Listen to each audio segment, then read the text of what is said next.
Yes, people, welcome back to the channel. Welcome back to KGX to the ZTV late night thoughts on the center back situation, how it played out at the end of the transfer window. And we made a mess of it. We made an absolute mess of it. We ruined relationships. We uprooted young players who were getting key minutes developing for teams that were fighting for something. And I'm not even sure if we got better at the end of the window. But we know we know what time it is with this club, this organization, these directors, these owners, the plan. It is absolutely just, I would say, mind-boggling, but excuse me, but it's actually not very surprising. That's not surprising at all. So, beginning of the window, we're chasing Jeremy Jacquet, young center back, not much experience, but looks to be one of the next up and coming young French center backs at Rennes. I think he's got less than 18 months on his resume, but wanted by us, wanted by Liverpool, wanted by Bayern, and then I think a few other clubs were monitoring him. So, look, I don't know the player. Price tag seems expensive, it seems steep, but there were credible links to some other big clubs that are in need of a center back. So I said, look, that's the going rate. United paid what, 55, 60 for Lenny Euro of a same type of, kind of trajectory. So the price, look, while it was steep, plus it's January, so it's going to be inflated anyway. So again, price tag was steep, but if that's who you want, put the money on the table. We've seen them do that with other players, other positions. Look, again, I don't know. I don't know the player. He's agreed Liverpool in the summer, so kind of a pre-deal. So he's going to go into a much better situation. If you're looking at it from the player's perspective and his side, he's going to have Van Dijk next to him, maybe Kanate, I don't know, but who better to learn off of? Look, I get it. I get it. We dragged our feet, probably tried to make some moves. We'll loan you. I guarantee what we tried to say was, look, we'll bring the price down a little bit, and then we'll loan you Anselmino. We'll loan you Sarr, somebody like that. Try to something scumbaggy that this organization would do.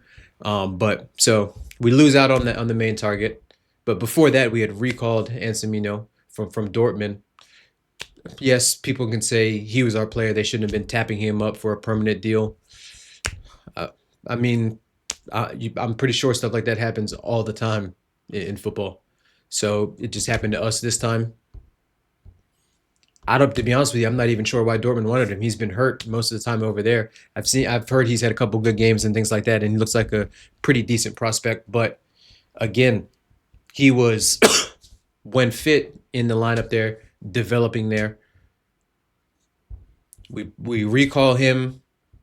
We tell him, he's not for sale, and then we wait to see what we're going to do, and then we end up recalling Sarr from Strasbourg, who, again, another young player with a lot of promise, looks to be looks to have a very, very good future in front of him, but he's young and he's playing week in, week out with not as much pressure, but a little bit of pressure at Strasbourg as they fight for Europa League. They're also in the Europa League, in the Conference League. So again, we take him out of a good situation where he can develop kind of in the background a little bit, make his mistakes, iron some, things out of his game, work on his physicality, just, things you would do as a young player.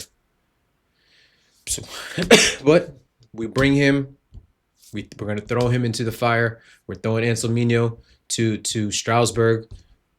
Again, uprooting another young player who was getting minutes. Sarr is going to come in. He's going to have expectations on him. Meanwhile, we've got another 20-year-old there in Josh that a lot of people say is one of our best center backs. I'm not sure how those people say it. I like Josh, but I there's flaws in his game, and then there's like all young players. But again, what's the plan? It's not even about Josh. What's the plan with both of those 20-year-olds plus Badia Shield plus um, uh, Trev plus Tosin plus Fafana? So where is this kid? We've got meaningful games pretty much the rest of the season, right? Top four races on. Carabao Cup semifinal Tuesday. FA Cup, Hull City, not as much. Champions League coming up, what I think end of May, or I'm sorry, end of February. Every game is going to be a pressure cooker. Every game. And now we've got another 20-year-old. So are they saying that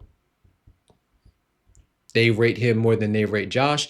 I don't know. I have no idea. If you're going to bring in a center back this window, you either drop the money on Jacquet and let people know that, look, this is going to be the next guy up. He's going to get the opportunity. Or,